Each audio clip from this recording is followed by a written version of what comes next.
Hello guys, thanks for joining me for another video. Today we're going to be doing a video using craft, black cardstocks, the vintage ink, and a lot of, craft color papers. I will be doing a voiceover, so anyway, let's get started. I did have some technical problems. But anyway, let's get started. The first thing I'm doing here is I'm taking a piece of animal print pattern paper and I'm tearing the sides. This particular animal print paper is from Michaels. It was a little animal print package. So anyway, now I'm taking my vintage ink and I'm going to ink the edges of this paper. I'm using corrugated cardboard as my background paper, so you can see it has a lot of ink streaks on there. I'm using it as my mat as well, which is okay because I wanted to soak up that ink. I'm going to ink the background anyway, and a lot of it you won't even see. Now what I'm doing here, this is a canvas crop diamond patterned craft paper. I'm putting it on with my glue gun because this is cardboard, so I wouldn't recommend using your regular type of adhesive for this particular layout if you're going to use your background as corrugated cardboard. Now this next strip is also from Canvas Crop. I took my Fiskars ruler and I tore the edges on it and made it, give it that distressed look there at the top.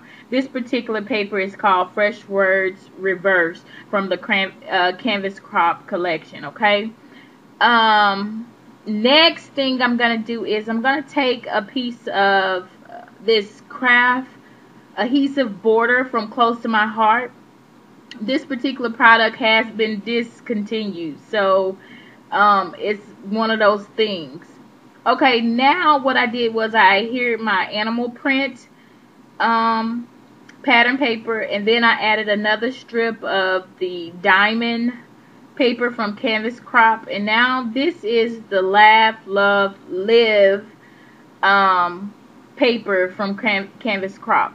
Like I said, this video I'm using a lot of craft paper and a lot of black in this particular layout, okay?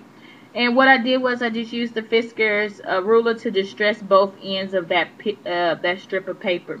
Now that I have that all adhered to the layout, I'm checking the camera. You can see my animal print shirt there.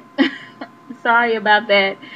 And now what I'm gonna do is I'm gonna add a My Mind's Eye journaling.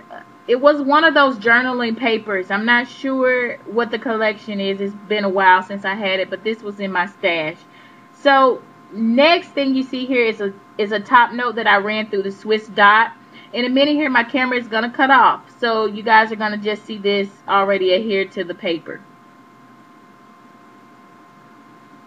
Okay, now I have it adhered to the paper.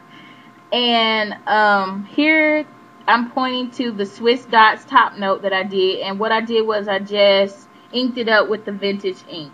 Then I made a tag using, I ran it through the embossing folder. Then I used a couple of Cricut flourishes and embellished it with the black cardstock, okay, and some embroidery thread. Next, I'm going to add another piece of corrugated cardboard. This is going to be my photo mat. It is a 5x7 photo mat, and now what I'm doing with it, I've inked it up with some vintage ink, and now I'm adding some Tim Holtz tissue tape. This tape works excellent on tags like the Rangers tag paper, but not on this corrugated cardboard. So I have to rub it a little bit, add some double-sided tape. Now I've adhered it to the layout, and as you can see on the tag, I'm starting to embellish the tag. Here I've added some two different color tools.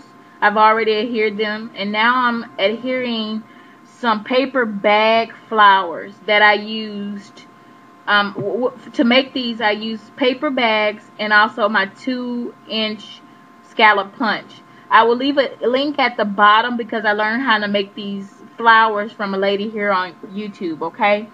So the next thing I'm doing is I'm taking another close to my heart border, adhesive border, and I cut it into 3 strips. And what I wanted to do here was give it the look of, you know, the stems are coming out of the flowers, okay? So basically I cut it into 3 parts, making it look like flower stems.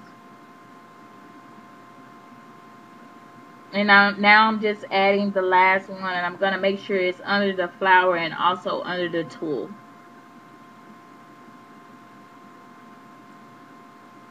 Okay, now the next piece you're going to see here is a vase that I cut with black cardstock, and I ran it through the embossing folder, the embosser with the swirls folder, okay, to give it a decorative look.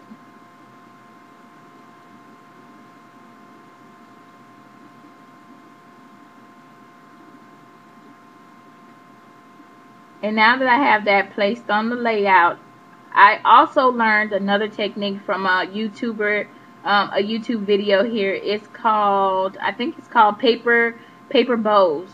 And basically what I'm going to do here is I'm going to take some paper that I ran through the Swiss dots, inked it up with vintage ink, and then I cut it into strips.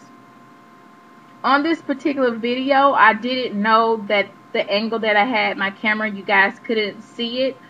So I'm going to also leave a link at the bottom for this. That way you can learn how to make these paper bows if you so choose to. And you can see step by step how I used the same technique she did to make these particular bows. The only difference is I used a different color paper, and I ran my paper through Swiss dots, okay? So like I said, this is a craft piece of paper that I ran through Swiss dots, and then I inked it over with some vintage ink. And then also to put these particular bows together, you're going to need some glue dots, okay? So the first piece is always smaller than the last piece, and you will see that in the video if you so choose to watch her video and learn how to make those. You probably already know how to make them. I just thought it was pretty neat. So now what I'm doing is I'm taking another piece of tulle here, and I'm just folding it in half. It's a small piece of tulle, and I'm just making my vase more decorative. I'm adding some glue here. You just need a dot there to place the tulle. And once I place the tulle, I'm going to place the bow on top of that tulle, okay? And it just gives the vase a really nice look. It looks like a ribbon is wrapped around the vase, okay? And now I'm just letting it dry. Alright, now that I have the vase all pretty, and you can puff up the bow if you want to or make it look more three-dimensional. Now I'm ready for my title, and the title of this layout is Mother, because I'm going to put a picture of my mother on here. Mother's Day is coming up, and pretty much I have a picture of her, and she has on a black and white suit, so a black suit, so that's what gave me the inspiration to do these colors, and also for this layout, okay? And so I took another piece of corrugated cardboard, I tore it on each side, and then I inked the edges with the vintage ink. And once I finish the inking it on the edges, I'm going to add a Tim Holtz clip. And this particular, after I add the clip on there, you'll see that I'm going to add glue to every part except for the clip, because I'm waiting on the pictures to come back. The pictures are being mailed to me, so I'm waiting for them to come back. And so once that picture gets here, I'll be able to slip my picture under that clip. So now I have it adhered to the paper. I'm just lifting it there to see if I can still fit my photo. And the next thing I'm going to do is I'm going to add another paper flower to the side of the title. And pretty much after I add this flower, that's going to complete the layout for me today. I really hope you guys enjoyed it. Thank you so much for joining me, and you guys have a great day. Bye.